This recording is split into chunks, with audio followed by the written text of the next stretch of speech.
오늘 아침 일라디오 11월의 첫날 여러분 힘차게 출발하고 계시죠?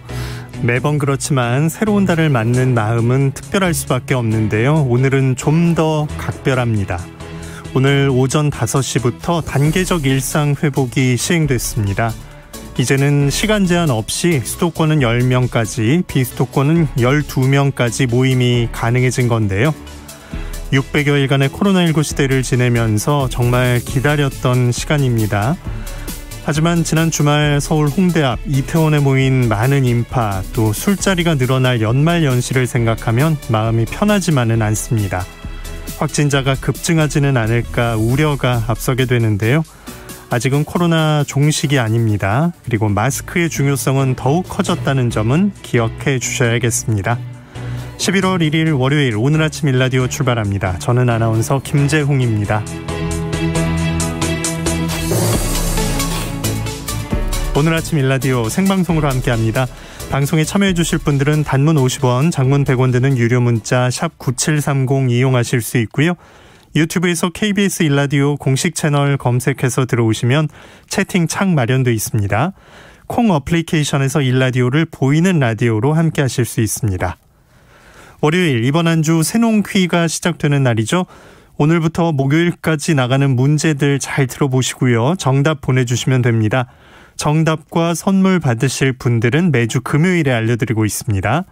보내주신 분들 가운데 20분을 추첨해서 농촌진흥청에서 제공하는 웰빙 혼합 잡곡 세트, 모바일 커피 쿠폰 등의 다양한 선물 드리겠습니다. 이번 주 새농퀴 첫 번째 힌트 지금 나갑니다.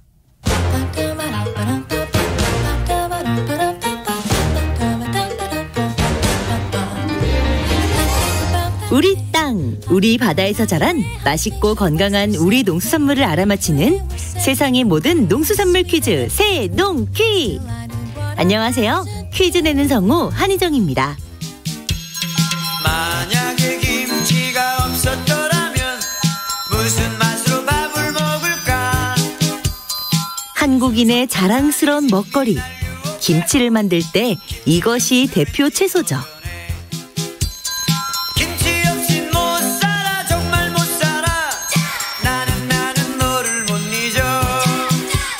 이제 1년 중 이것이 가장 인기 있는 계절, 본격적인 김장철인데요. 김치뿐 아니라 생으로, 또 말리거나 데치는 방법 등으로 다양한 요리에 활용되고 있죠. 구수한 된장국에도 톡톡히 한몫을 하고요. 샐러드, 무침, 노릇노릇 전으로도 색다르게 먹을 수 있습니다. 여기서 강력 힌트 나갑니다.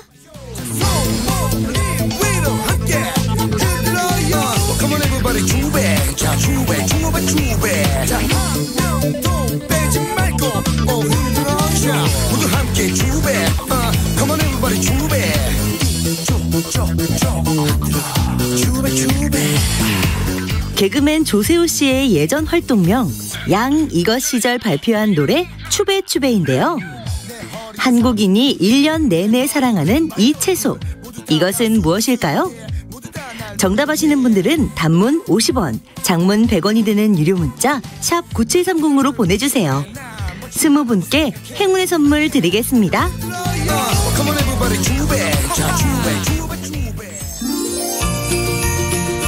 유익한 정보와 살아있는 이야기가 있습니다.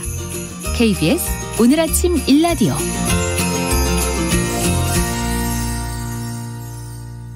한 주간 농가에서 알아둬야 할 주요 농작업 정보를 전합니다. 농촌진흥청 농촌지원국 김용길 농업기술전문위원 전화 연결합니다. 안녕하십니까? 예, 안녕하십니까? 네, 새로운 농업 소식부터 알아보죠.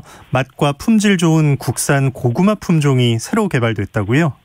예, 고구마는 영양 간식은 물론 이제 다이어트를 위한 식품으로도 인식되면서 최근 소비가 급증하고 있는데요.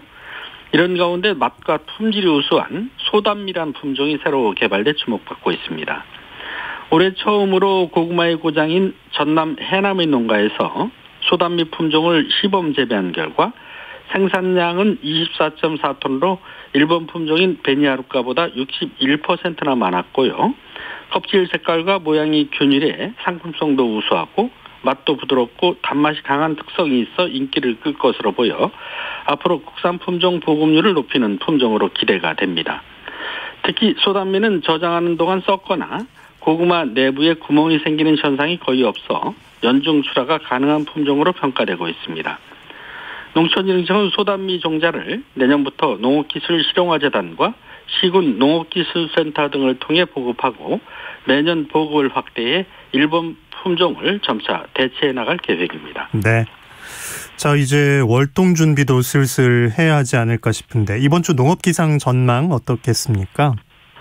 이번 주 기상 전망을 보면 아침 기온은 이제 3에서 10도 분포로 낮고 낮 기온도 12도에서 18도 분포로 일교차가 큰 날씨가 예상됨에 따라 농축산물의 보온 대책에 신경을 써야 하는 날씨라겠습니다. 다음 주 일요일이 이제 겨울이 시작된다는 입동절기인데요. 날이 갈수록 기온이 낮아질 것으로 예상되기 때문에 콩과 고구마 등은 수확을 서둘러 주시고 김장, 배추와 무 등은 기온이 갑자기 내려갈 것에 대비해서 부직포와 비닐 등으로 보온 관리에 신경을 써주셔야겠습니다. 특히 가축도 일교차가 큰 날씨가 계속되면 호흡기 질병과 설사병 등이 발생할 우려가 크기 때문에 보온 대책을 실천해 주시도록 하고요. 철새가 본격적으로 날아와 이동이 많은 시기를 맞아서 조류 인플루엔자 등 발병이 우려되기 때문에 철저한 차단 방역 대책을 실천해 주셔야겠습니다. 네. 자, 각 농가가 실천해야 할 농사 정보 하나씩 알아보죠. 벼농사 어떻습니까? 벼 수확은 이제 중부지방은 거의 마친 상태고요. 남부지방도 막바지 수확을 하고 있는데요. 서둘러 수확을 마쳐 주셔야겠습니다. 벼를 수확한 노는 한 해 농사로 유기물과 같은 비료 성분이 많이 소모가 됐기 때문에 볏짚이나 퇴비 등을 보충해 줘서 지력을 회복시켜 주시는 것이 좋겠고요. 특히 규산질 비료는 내년에 농사를 지을 때 도열병과 냉해 등 재해를 이기는 심을 키워주고 밥맛과 수량도 좋게 하기 때문에 가을 가리를 하기 전에 잊지 말고 미리 주시는 것이 좋겠습니다. 네. 밭작물엔 어떤 관리가 필요할까요? 농사 속담에 이제 입동 전 보리씨에 흙먼지만 날려주소라는 속담이 있는 것처럼 보리 파종은 아무리 늦어도 이제 입동 전, 그러니까 이번 주 안에 맞춰 주셔야겠습니다. 논 뒷그루로 늦게 파종한 보리와 밀은 겨울이 닥치기 전에 생육이 부진하게 되면 어원 피해를 받을 우려가 크기 때문에 퇴비나 왕겨를 미리 이제 준비해 놓았다가 날이 이제 추워지는 겨울이 오면 덮어줘서 보리나 밀이 얼어 죽지 않도록 미리 대책을 세워주시면 좋겠고요. 중만생종 양파를 재배하는 농가에서는 아주 심는 시기가 11월 상순까지이기 때문에 양파 모종의 키는 30cm, 잎의 수는 4개 정도, 줄기 지름은 6에서 8mm 정도가 되도록 물주기 등 묘상 관리를 철저히 해주셔야겠습니다. 시설 하우스의 경우 낮에는 환기를 잘 해주어서 고온 장애를 받지 않도록 해주시고 밤에는 오이나 토마토 등 열매 채소는 12도 이상 그리고 상추 등 잎채소는 8도 이상 온도를 유지시켜줘서 저온 장애를 받지 않도록 온도 관리에 신경을 써주셔야겠습니다. 네. 과수농가에서 해야 할 일도 말씀해 주시죠. 수확을 마친 과수원은 겨울철 강추위로 나무가 동해를 받지 않도록 지상에서 80에서 1m까지 나무 껍질에 흰색 페인트를 발라주거나 볏짚이나 보온자재를 이용해 잘 감싸주는 등 월동 준비를 해주시도록 하고 올해 병 발생이 심했던 과수원 같은 경우는 병든 잎에서 이제 병균이 월동을 하기 때문에 낙엽은 모두 긁어 모아서 땅속 깊이 묻어주시는 것이 좋겠습니다. 네, 축산농가에서 할 일은 뭐가 있을까요? 조류 인플루엔자는 이제 구제역 등 발생을 예방하기 위해서는 정기적으로 축사안팎을 철저히 소독을 해주시고 평상시에도 외부인과 차량에 대한 차단 방역을 철저히 하고 매일 가축을 관찰해서 이제 전염병 증상이 발견될 경우에는 방역 당국에 즉시 신고를 해주셔야겠습니다. 특히 축사와 이제 분뇨 처리장 등의 야생 조류가 들어오지 못하도록 그물망을 설치해 주시거나 비닐 포장 등을 쳐서 차단을 해주시고 사료 저장통 등 축사 주변에 떨어진 사료를 깨끗이 청소해서 야생동물이 접근할 환경을 사전에 제거해 주시는 것이 좋겠습니다. 네, 이번 주 농작업 정보 농촌진흥청 김용길 농업기술 전문위원이었습니다. 고맙습니다. 네, 감사합니다.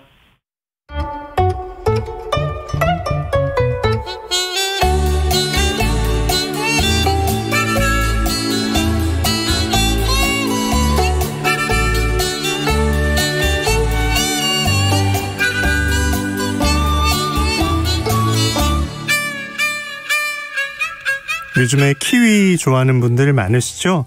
그중에서도 달콤한 맛이 일품인 골드 키위 선택하는 분들이 있는데요. 골드 키위 중에서도 당도가 높아서 소비자에게 인기 많은 품종이 있습니다. 바로 달고 맛있는 키위 스위트 골드 품종인데요. 국내뿐 아니라 해외 시장에서도 인기가 높다고 합니다. 오늘 쉽고 재미있는 우리 품종 이야기에서 자세히 알아봅니다. 농촌진흥청 국립원예특작과학원 이목희 연구사 전화 연결돼 있습니다. 안녕하십니까? 네, 안녕하세요. 네, 오늘 키위 얘기 나눠볼 텐데요. 사러 가보면 종류가 좀 다양해요. 참다래와 키위는 먼저 어떤 차이가 있는지 좀 알려주세요. 네, 결론적으로 먼저 말씀드리면 키위랑 참다래는 같은 과일입니다. 키위가 뉴질랜드 키위새를 닮아서 키위라고 붙여진 것은 잘 알려져 있는데요. 참다래라는 용어는 그 키위가 수입해서 들어오다 보니까 그러한 수입 개방에 대응하기 위해서 국내산 키위에만 붙여진 고유한 명칭입니다. 그런데 이제 소비자들이 혼동하기 시작하고 또 수출 시장에서는 참다래라는 명칭을 사용하지 못하다 보니까 키위로 통일해서 사용하는 추세입니다. 그래서 마트를 가보시면은 키위는 보통 녹색 과육을 가진 그린 키위 그리고 노란색인 골드 키위로 구별을 할 수 있고요. 간혹 이 키위 중에서 과일 중심 주변으로 빨간색이 나타나는 키위를 레드 키위라고 부릅니다. 최근에는 골드 키위가 많이 소비되는 추세이기 때문에 저희 육성 기관에서도 골드 키위 품종을 많이 개발하려고 하고 있습니다. 그러시군요.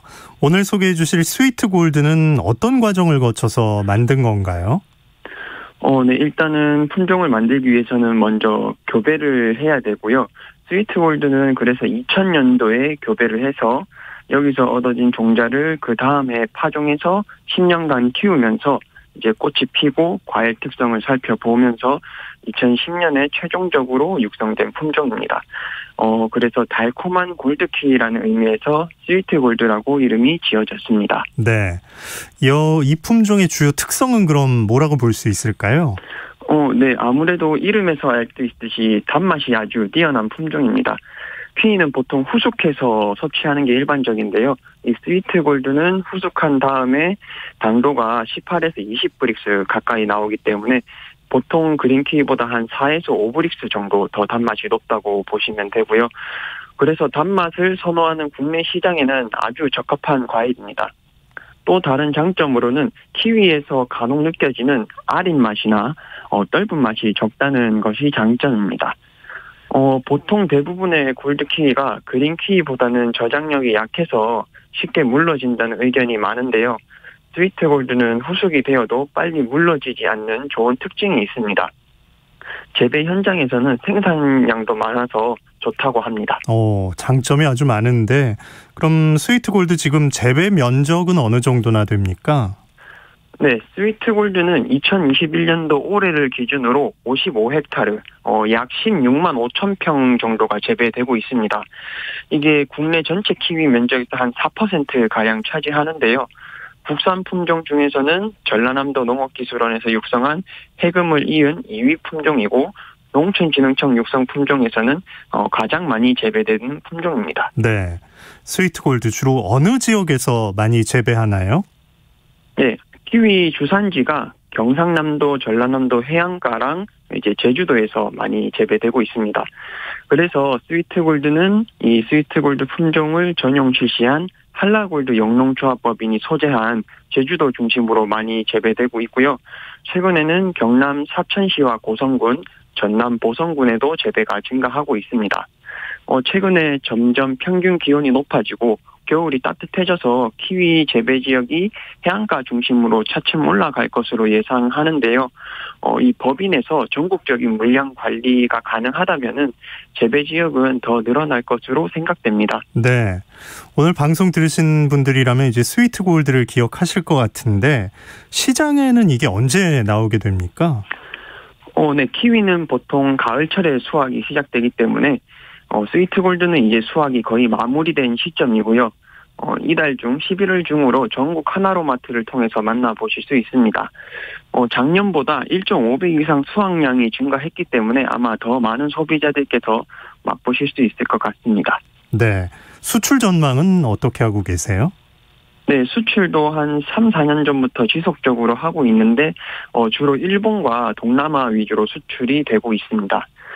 매년 30에서 50톤 정도 수출하고 있는데 현지 반응이 아무래도 달콤한 큐이다 보니까 인기가 좋고 반응도 좋아서 앞으로 더 증가할 예정이라고 합니다. 많이 기대하셔도 좋을 것 같습니다. 네, 스위트골드 품종에 대해서 궁금한 점 있으시면 어디로 문의하면 될까요? 예. 키위를 연구하고 있는 농촌진흥청 국립원예특작과학원 남해 출장소로 문의 전화 주시면은 제가 친절히 안내해 드리도록 하겠습니다. 네, 찾아보시고 궁금한 점 물어보시면 되겠습니다. 쉽고 재미있는 우리 품종 이야기, 농촌진흥청 국립원예특작과학원 이모키 연구사였습니다. 고맙습니다. 네, 감사합니다.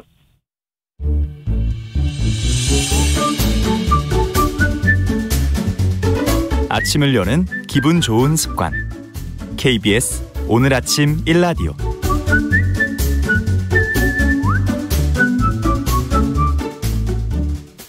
농수산물 유통의 새로운 트렌드를 살펴보는 마케팅 브리핑, 빅데이터 전문 업체 마이테이스트의 민지영 대표 나오셨습니다. 안녕하세요. 네, 안녕하세요. 네.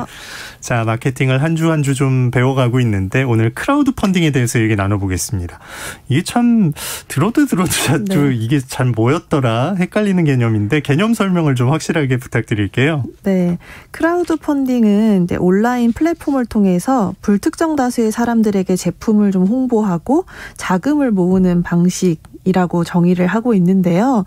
네, 뭐 후원형, 기부형, 대출형, 증권형 등 다양한 형태가 있긴 합니다. 그런데 이제 가장 많이 알려진 크라우드 펀딩 방식은 후원형이거든요. 네. 제품이 제작이 되기 전에 해당 제품의 뭐 샘플이나 시제품을 좀 선보이고요. 그 제품의 기획 의도나 컨셉을 같이 공개한 다음에 이 컨셉을 굉장히 뭐 선호하는 사람들, 마음에 드는 사람들에게 펀딩 금액을 모으는 방식이라고 생각하시면 될 것 같아요.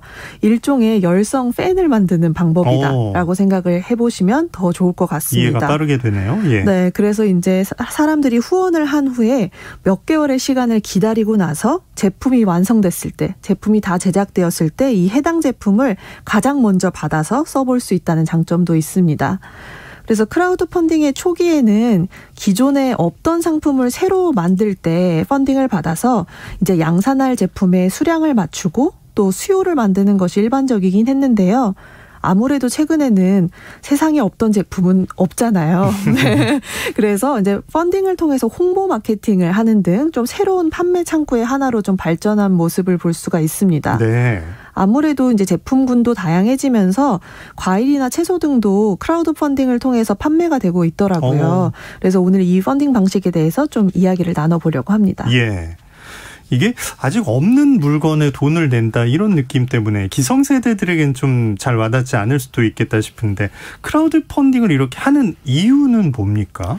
네, 아무래도 이제 일반적인 물건의 구매다라는 관점에서 보면은 이 크라우드 펀딩은 참 의아한 점이 많잖아요. 예. 아무래도 돈을 내고 우리가 바로 물건을 받을 수 없다는 점에서 사실은 신뢰 문제가 생기기도 하고요. 또 시제품을 제작한 후에 첫 번째 생산품이다라는 점에 좀 주목을 해보면 고장이나 사실 완성도 측면에서 또 품질 문제가 있을 수도 있거든요. 이제 그럼에도 불구하고 왜 크라우드 펀딩을 하느냐? 첫 번째 이유는 남들보다 먼저 새로운 제품, 기존에 없던 제품을 먼저 써보고 싶어서라고 하더라고요. 그게 크겠네요. 네, 사실은 그 크라우드 펀딩의 후기들을 보면은 하자가 있어서 리콜을 하는 경우도 심심치 않게 볼 수가 있고요. 뭐 부품을 교체하는 등 좀 사실은 부정적인 후기들도 좀 많이 볼 수 있었거든요. 이제 처음 제품을 소개했을 때 그때 봤을 때 느꼈던 기대에 비해서 만족도가 낮다라는 이야기들도 많이 있는데 이제 검증이 안 된 제품이지만 내가 마음에 들었던, 관심을 가졌던 제품들을 먼저 사용해 본다라는 것에서 좀 가치를 느끼는 것 같고요. 또한 이제 비판이나 이렇게 개선점을 나누는 번거로움을 감수하면서도 내가 펀딩한 제품을 같이 좀 키워나간다. 네, 발전시킨다는 보람이나 참여하는 즐거움을 느껴서 크라우드 펀딩을 한다는 의견들도 있더라고요. 네. 또 마지막으로는 역시 물건을 살 때 중요한 가격인 것 같습니다. 네, 펀딩에 참여하게 되면 기다림은 있긴 하지만 이제 소비자가보다 많게는 80% 가까이 싼 가격으로 구매를 할 수 있다고 하더라고요. 그래서 이렇게 저렴한 가격을 펀딩 참여 이유로 꼽기도 합니다.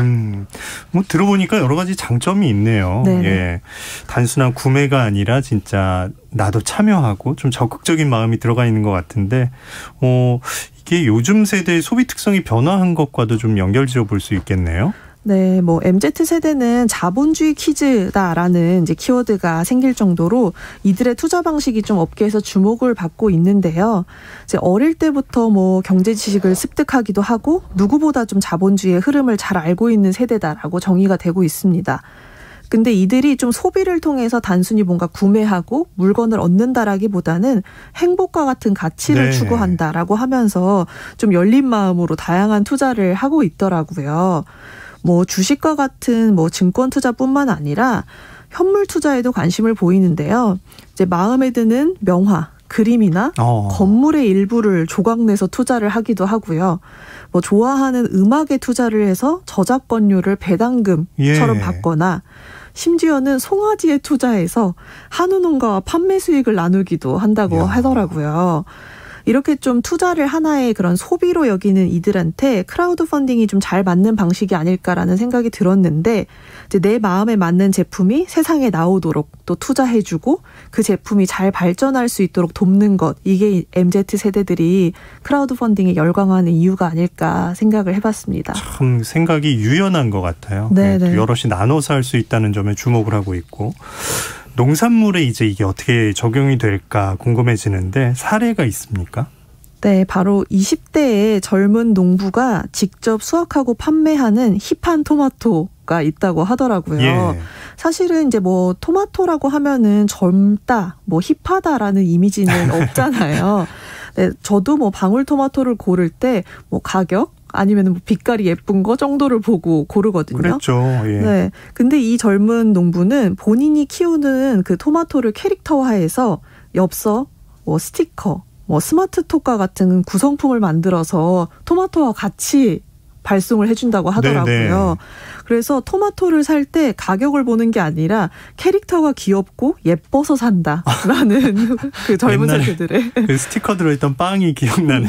네. 어떤 스티커가 나올지 그게 중요했으니까요. 네, 그런 그 젊은 세대들의 후기를 만들어내기도 했고, 또 인생 방울토마토다라는 별칭과 함께 수많은 인증도 좀 찾아볼 수가 있었습니다.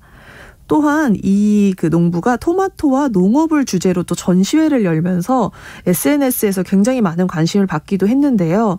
뭐 소재나 주제만 다를 뿐이지 MZ세대가 원하는 방식으로 마케팅을 진행을 하면서 또 크라우드 펀딩까지 참여를 해서 거의 500% 이상의 목표를 달성했다고 하더라고요. 네, 이렇게 MZ세대의 관심사를 파악해서 또 마케팅과 크라우드 펀딩을 성공적으로 해낸 사례가 아닐까 생각이 듭니다. 야, 나는 뭐 어떤 가수를 좋아해 이런 것처럼 나는 이 토마토를 좋아해, 딱 이렇게 팬층을 만들어낸 거네요. 네네. 야, 처음에 그 의도와 연결지어 보면 없었던 거, 새로운 품종도 펀딩을 통해서 수요자를 모아서 네네. 이제 진행을 시켜볼 수 있겠네요. 네, 맞습니다. 뭐 관련 사례를 몇 가지 좀 얘기를 해보면요. 또 크라우드 펀딩을 통해서 성공한 품종들 중에는 해외에서 들여와서 우리에게 아직은 잘 알려지지 않은 품종, 또 원물로는 잘 접하지 못했던 품종들이 있더라고요.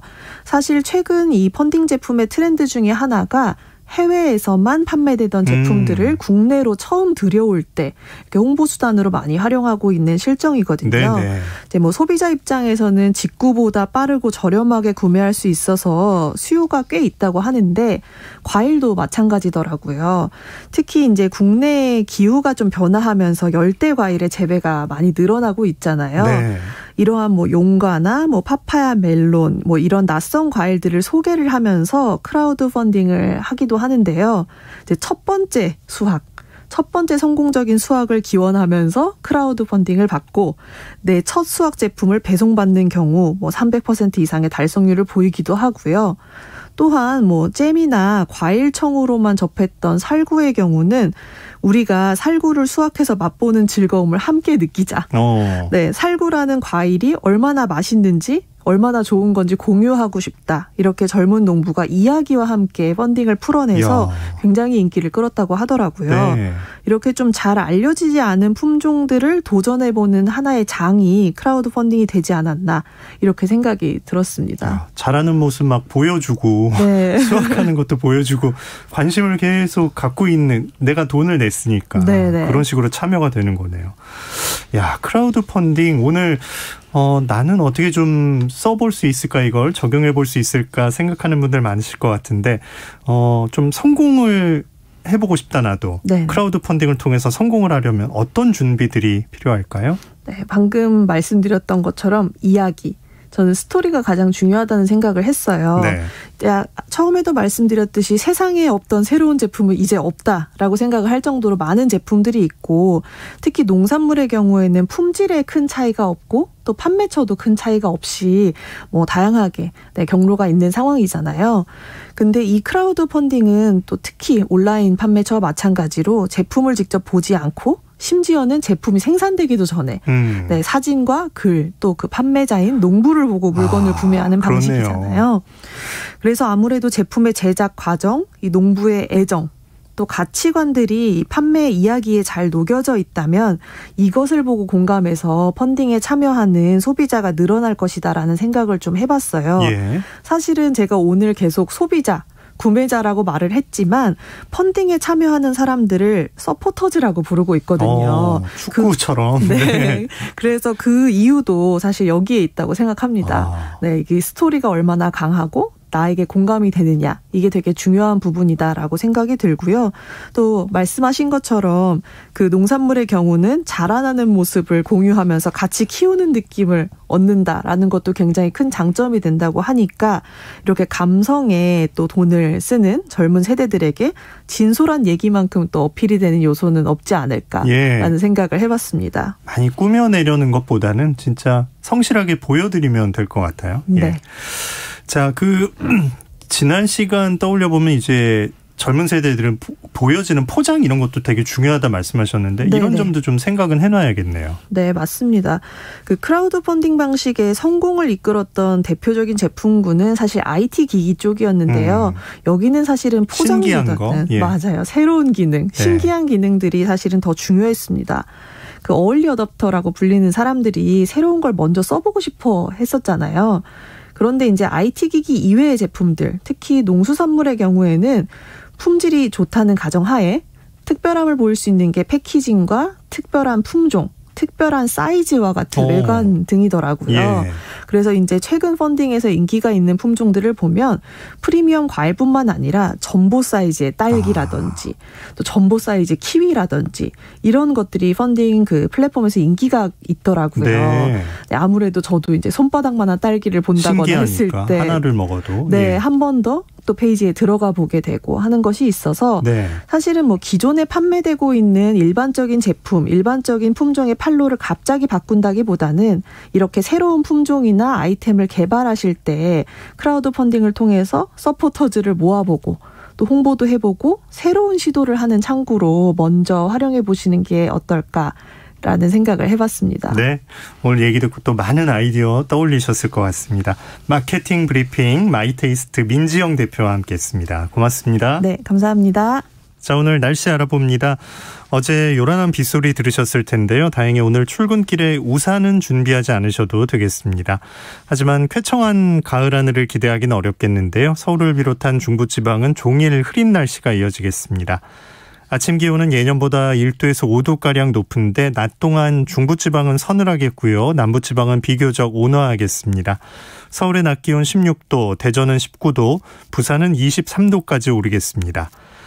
또 오늘 미세먼지에 대한 주의가 필요합니다. 중국발 스모그 때문에 경기 남부와 충청 지역엔 종일 미세먼지 농도가 짙게 나타나겠고요. 그 밖에 중부지방은 오전 한때, 남부지방은 오후 한때 미세먼지 농도가 나쁨 수준을 보이겠습니다. 맑은 날씨 이어지다가 입동인 일요일엔 전국에 비가 한 차례 지나겠고요. 이후에 기온이 큰 폭으로 떨어질 전망입니다. 오늘 아침 일라디오 듣고 계십니다. 지금 시각은 6시 45분입니다.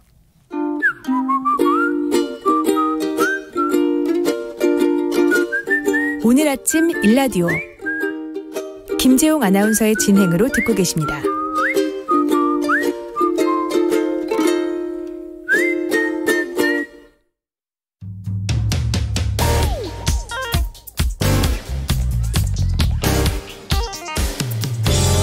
오늘 아침 뉴스 브리핑 정상근 기자와 함께합니다. 안녕하십니까? 네, 안녕하십니까? 네, 오늘 좀 특별한 날인데 단계적 일상 회복이 시작됐죠? 네, 드디어 오늘부터 단계적 일상 회복이 시작됩니다. 총 3단계로 이루어진 단계적 일상 회복 중에 오늘부터는 1단계가 적용되는데요. 이제부터는 유흥시설을 제외한 이 모든 다중이용시설의 영업시간 제한이 해제돼서 24시간 영업이 가능해집니다. 이 사적 모임은 접종 여부와 관계없이 이 수도권 10명, 비수도권 12명까지 허용이 됩니다. 다만 코로나 확산 위험도가 높은 식당이나 카페는 미접종자가 4명까지만 들어갈 수 있습니다. 그리고 백신 패스가 도입이 되는데요. 그 유흥시설, 노래연습장, 실내 체육시설, 이 목욕장업, 경마, 경륜, 경정 같은 고위험시설 5종 출입과 이 100명 이상 모이는 행사, 요양병원 시설 면회 등에 대해 적용이 됩니다. 이 접종 완료자와 진단검사에서 음성 판정을 받은 사람만 출입이 허용되고요. 단 유흥시설은 이 백신 접종 완료자만 출입을 할 수가 있습니다. 그리고 현장의 혼란을 고려해서 계도 기간을 거쳐 실제로는 다음 주부터 적용이 됩니다. 하지만 이 마스크는 계속 쓰고 다니셔야 하는데요. 이렇게 6주 동안 기본 방역수칙을 잘 지켜야 이 대규모 콘서트도 가능한 2차 개편으로 넘어갈 수 있게 됩니다. 네. 자, 주말 동안의 확진자 현황은 어땠습니까? 네, 지난 토요일 발표된 확진자 수가 2,104명, 그리고 어제 발표된 확진자 수가 2,061명이었습니다. 주말 이틀 합계 확진자가 4,165명으로 지난주에 비해 1,000명 넘게 늘었습니다.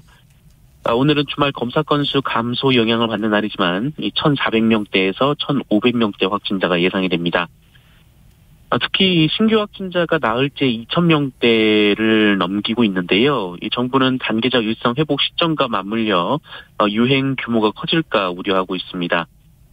특히 단계적 일상 회복을 앞두고 방역 긴장감이 많이 떨어진 것도 분명한데요. 지난 금요일이 서울에서만 마스크를 안 썼다가 적발된 사람이 무려 7천여 명에 이른다고 합니다. 특히 이 주말 헬로윈을 맞아 수많은 인파가 쏟아져 나왔는데 경찰은 이태원에 금요일부터 어제까지 무려 16만여 명이 찾은 것으로 봤습니다. 이태원뿐 아니라 놀이공원, 대형마트, 쇼핑몰 등에도 사람들이 북적였는데요. 일상으로의 복귀가 시작되면서 시민들이 큰 기대감을 나타내고 있지만 한편에서는 감염 확산에 대한 우려도 나오고 있습니다. 네, 4506님 단계적 일상 회복, 위드 코로나 아닌 코로나 없는 일상을 바랍니다 하셨고 6624님도 일상 회복됐다 해도 각자 방역을 소홀히 하면 원점으로 되돌아갈 수 있습니다. 이렇게 많은 분들께서 일상 회복에 관한 의견들 보내주고 계십니다. 자, 이재명 민주당 대선 후보 연일 재난지원금 얘기를 꺼냈다고요? 네, 더불어민주당 이재명 후보가 전 국민에게 주는 재난지원금을 추가로 지급해야 한다라는 뜻을 밝혔습니다. 재난지원금이 지금까지 50만 원 정도 지급됐으니 최소 30만 원에서 50만 원까지는 추가로 지원하자면서 구체적인 액수까지 밝혔는데요. GDP 대비 지원금 규모가 다른 나라보다 적은데 이 국가 역량이 부족한 것이 아니라며 이것은 재정 판단의 오류 같다라는 말도 했습니다. 다만 여당의 후보 자격으로 한 말이라면서 이 시기와 방법은 당과 협의해야 할 부분이다라고 말하기도 했습니다. 하지만 여당의 후보가 연일 재난지원금에 대해 말하고 있는 만큼 이제 시작될 국회 예산안 논의 과정에서도 이 문제가 핵심 쟁점이 될 것으로 보입니다. 특히 국민의힘은 표를 매수하겠다는 관건선거라고 주장하고 있고요. 또 정의당 심상정 후보도 이 국민 세금은 유불리에 따라 곶감 빼먹든 쓸 수 없다라고 주장하기도 했습니다. 한편 이재명 후보는 2030 여성 10여 명과 신종 스포츠인 넷볼을 함께하면서 접촉면 확대를 시도했고요. 한국 사회가 장년 남성 중심이다 보니 여성 청년이 매우 옹색한 공간에서 배제된 측면이 있다라며 앞으로는 각별히 정책적 배려를 할 것이다라고 말했습니다. 또 SNS에는 양육비 채무를 국가가 해결하겠다라는 글을 올려서 그 양육비 이행을 강제하는 통합 시스템을 만들겠다라고도 밝혔습니다. 네, 국민의힘은 어제 네 후보 토론회가 있었죠? 네, 오늘부터 국민의힘은 당원 투표가 시작이 됩니다. 그러면서 후보 간 부딪히는 말과 말이 점점 격해지고 있는데요. 홍준표 국민의힘 후보는 윤석열 후보를 향해서 의혹의 시한폭탄을 주렁주렁 달고 있는 후보로는 결코 대선 승리를 장담할 수 없다라고 말했고요. 윤석열 후보는 홍준표 후보를 향해 막말하는 독고다이는 결코 지도자가 될 수 없다라면서 민주당 지지자들이 고른 일회용 후보다라는 격한 말을 쏟아냈습니다. 또 홍준표 후보는 윤석열 후보가 당원들을 강압하는 투표를 꾸미고 있다 이렇게 비난을 했지만 윤석열 후보는 터무니없는 얘기라고 맞받기도 했습니다. 유승민 원희룡 후보는 양쪽을 모두 겨냥해 비판을 쏟아냈습니다.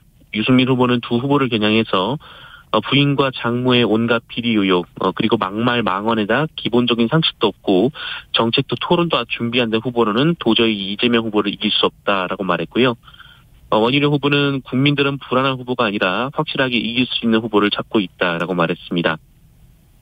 내부 싸움이 너무 격화되자 정우원 국민의힘 선거관리위원장이 각 캠프에 편지를 보내서 품위 있고 절제된 모습이 국민과 당원들에게 더 큰 감동을 준다라며 우려를 전달하기도 했습니다. 네. 자, 북한 코로나19 백신 지원에 교황청이 도움을 주기로 했다고요? 네, 한국인 첫 교황청 장관인 유흥식 제주교가 로마에서 한국 기자들과 만나 교황청이 북한에 코로나19 백신을 지원하기 위한 역할을 할 것이다라는 말을 했습니다.